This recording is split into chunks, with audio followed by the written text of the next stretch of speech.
which is what necessitated this current move by the BOT. By the BOT. Now, there was a call, don't forget, by Wike. Yes. Saying we should forget about going to Supreme Court. Why will Wike be saying we should forget about going to Supreme Court? It is because he knows the implication. But again, knowing Wike's bragado, he likes to show off, to tell the world that he is a superhuman being. That he has won. That he has won. He's always, his slogan is, I will win them. So he likes to win them. But this is a win-win situation for all because what we considered, we do not accept the judgment of the Court of Appeal in Abuja here, because the Court of Appeal erred in so many areas of their judgment. I can give you some if it will not be prolonging our discussion. But if you don't want, I can just go ahead and tell you why we stopped going to the Supreme Court. It is one of our first options. We had 3 options. The first option was for us to go to the Supreme Court. The second option was for us, since our neck is the legally recognized neck by INEC, we collect signatures, because our constitution says 2/3 of members can collect signature and hold a neck meeting. If we collect signatures of 2/3 of members, we will now call for a neck meeting, and in that neck meeting, we will take a decision to form a caretaker committee, which will exclude the Wike faction. And the third one was to embrace our brothers, based on the appeal court judgment of Ibadan, and say, okay, let us come together. Let us see how, in the interest of other members of the party, who would like to use the platform of the party to contest, because time is of the essence. If we don't, political activities will start on the 23rd of April, primaries, and terminate, on 30th of May. Now, if we go to the Supreme Court, how early will the Supreme Court be able to give judgment, and for us to now follow the judgment? So we also we have to look backwards and say, okay, we have to consider our party and consider our party members. And in doing so, that's why we agreed. Now, what Wike is saying, which you quoted, is a strategy of saying, now we are the ones now that have been recognized. Yes. So, when it comes to the negotiation, we will take the larger part. That is his stance. But his own side can't do anything other than what we are doing. Now, they don't have, in fact, they have not done anything to progress the interests of the party. So far now, we are doing the e-registration, which is a prerequisite and a requirement. They don't have anybody to do e-registration for them. Let me ask you, Alaji, you've scattered around, let me ask you pointedly. Yes. You have a so-called PDP member in the FCT minister, Barrister Nyesom Wike, who is an APC appointee as FCT minister. Yes. Who is the head of the faction, in this entire PDP saga, is the head of one faction, The question is that, is he fighting a just cause? Does he have, just cause in this entire saga? Or, because some are saying Wike is a hero. So, in your opinion, is Wike a hero or an agent of destabilization appointed to destroy the PDP? Well, you see, even his appointment was shrouded in secrecy within our party. No, he said he got approval from the party. No, he got the approval from the national chairman at that time. Okay, just the national chairman? Only the national chairman, not the NWC. The NWC were not even aware. In fact, it was while he was responding to certain questions that he said he spoke to the national chairman. I remember. And the national chairman gave him approval in writing. Correct. So if he got approval, not from the party, but from the national chairman, of course, represents the party, but it was a clandestine understanding. It was not a just exercise. So it was not like the PDP of old under Obasanjo that appointed opposition figures to create a sort of unity government. Yes, no, in his own case, he was appointed to destabilize us. Oh, you believe that? Is there have you ever had that somebody will tell you that in River State there is no any other political, there is a rainbow coalition, and when you come out you say you are PDP, then you come to Abuja and you say PDP candidates should step down, the FCT candidate should step down, the Buhari candidate should step down for APC. Well, does that show that this man, and then he went further to even say it, that just go and vote and leave the rest to me. What is the rest that will be left to him? Okay, so Governor Makinde said, alleged that they had a meeting with the president, and Wike openly, promised like an allegiance to the president that I will hold the PDP down for you. Yes. So is that what we're seeing play now? So was Governor Wike correct? Was Governor Makinde, was he right? You see, Makinde is not somebody who is known to be flippant or loquacious. He is a person, when he speaks, you will find truth in whatever he says. And he works according to his conviction. So when he says that, and Wike denied it, I believe Makinde more than I believe Wike, because Wike can deny anything. Makinde will accept. When Ayo Fayoshe came out to say that he collected 50 billion, he said no, he didn't collect 50 billion. He collected 30, and then published the account details. That is accountability. Wike will not be able to publish that amount, that thing, and say I collected this amount. He will not be able to do it. So what I'm telling you is what Makinde did was heroism. Now, don't forget, Makinde went further to say that Tinubu said, Makinde said, but the person you are putting to take care of Oyo will not do a good job for you. He said, no, you are going to be the one to do it. And he said, no, I can't do it. I'm a PDP person.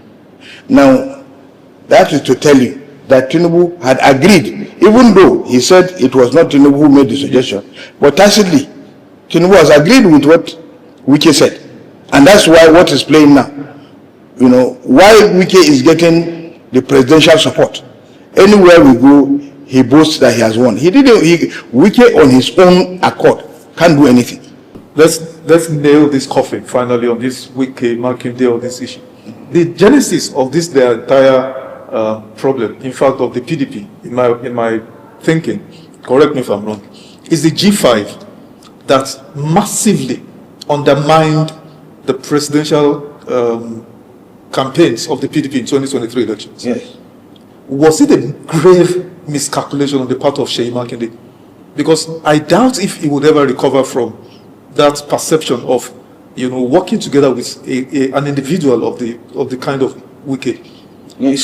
So do you agree with me, Alayi Umar, that G5 is the genesis of this entire problem of the PDP and the failure of the party there, the hierarchy, to have come down heavily on these G5 governors, sanction them, if possibly expel them? That's what has led us to where we are. What do you say? Yes, I agree with you entirely that the G5 was partly responsible for our failure. But bringing Makinde in, I will tell you that Makinde joined the G5 in good faith. Thinking they were fighting a just cause. He thought they were fighting a just cause. He didn't know that he was helping somebody to fight his own battle. So he will later realize that he was not fighting a just cause, but he was fighting a personal battle that has somebody in. Now, some of the people that were in the G5, most of them lost election. The governor, Ifeanyi Ugwanyi, lost senatorial election in his state. Ekweazu lost election. Otom lost election in their district. And when it came to their collective interest, Wike only put himself forward and left the rest. And when he got the position, he was telling them that they should relax, that the president will do something. What is an ambassador to somebody who was a former governor, and you are giving him ambassador? You know, so the general idea was to fracture them and to continuously hold the leadership. And so when Makinde realized that the intentions were not noble and they were not genuine, he opted out and became a forget about the fact that they are shouting that because he was not given a minister. Whether he was given a minister or not, and he has a minister in the administration, whatever it is, if he discovers these things, Makinde will still have opted out, even allowing that the minister should be replaced.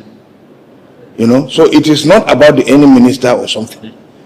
Okay, so back to the NWC and the NWC crisis. Now that the BOT, because initially everybody thought, in fact, Alaji Turaki, the defunct or former chairman, had said he was going to the Supreme Court, he was appealing, but then the BOT has said no, let's do reconciliation. He is not a former chairman. We are still looking at him as a chairman. Nobody court has said it's not the NWC. No. Alaji, hold on, Alaji. Wait. The court that produced the NWC, the convention that produced him, the court has removed the legs from under it. You see, when there is a process, yes, you don't say somebody is no longer there. Now, I will give you an example. Wike, in his first election, as Rivers State Governor, he lost at the tribunal. Yes, lost at the appeal. But he was still the governor. Yes. He lost at the Court of Appeal. Yes. Yet he was still the governor. Then he won at the Supreme Court. And then substantively became the governor. So you don't remove somebody from a position merely because of court pronouncement until the final determination of the matter. But my argument, Alaji, you are right. You know, because that's the legal process. Yes. But the argument is that the BOT now has said we're not going on appeal to the Supreme Court. Yes. So what is the... No, the BOT didn't say so. Okay. The BOT said they have directed their lawyers to look at the matter. Okay. You know, and advise them accordingly. Okay. Meanwhile, they will pursue the other option. Reconciliation. Now, let's do scenario. Now they want to do, they're pursuing reconciliation. What is the bargaining chip of the Turaki-led and the Wike-led? What's he looking at? What's the outlook looking at? Like, what do you expect? Well, we expect a robust engagement, and we expect a give and take. You know, okay, you people take chairman, you people take secretary, you people take this, you people take that. This is what Wike is. That is what is engineering Wike to make statements ahead of time. That they are now in charge. So that when it comes to such discussions, he will not be telling Nigerians that they are the ones that should choose who is to be who and who is not to be who. And the window for appeal is 21 days. So our lawyers will have prepared their brief and everything. If reconciliation fails, then we'll proceed to the Supreme Court, and which means everybody will lose. I'm sure PDP viewers, PDP members we actually will pray that does not happen. And then this leads me to this very, very important point now, Alaji-san. There were rumors of feelers. We are journalists, we have our sources. Yeah. You are a journalist yourself, so you know how we play the game. Yes. There were rumors that the PDP was a vehicle being primed, prepared for former president, Goodluck Ebele Jonathan, to ride on to contest 2027 presidential elections. And in fact, that the reason why, some of these destabilizing elements were hell-bent on making sure the PDP did not, do any primaries was to make sure that Goodluck Jonathan does not have any platform, any viable platform. So, as it is currently, confirm whether this rumor is true or false, confirm that first. And then if it is true, are you also doing everything to make sure that the PDP is ready? And will yes or Wike and this group, would they allow, Goodluck Jonathan to emerge as candidate of PDP? Well, it is the fundamental right of former President Goodluck Jonathan to seek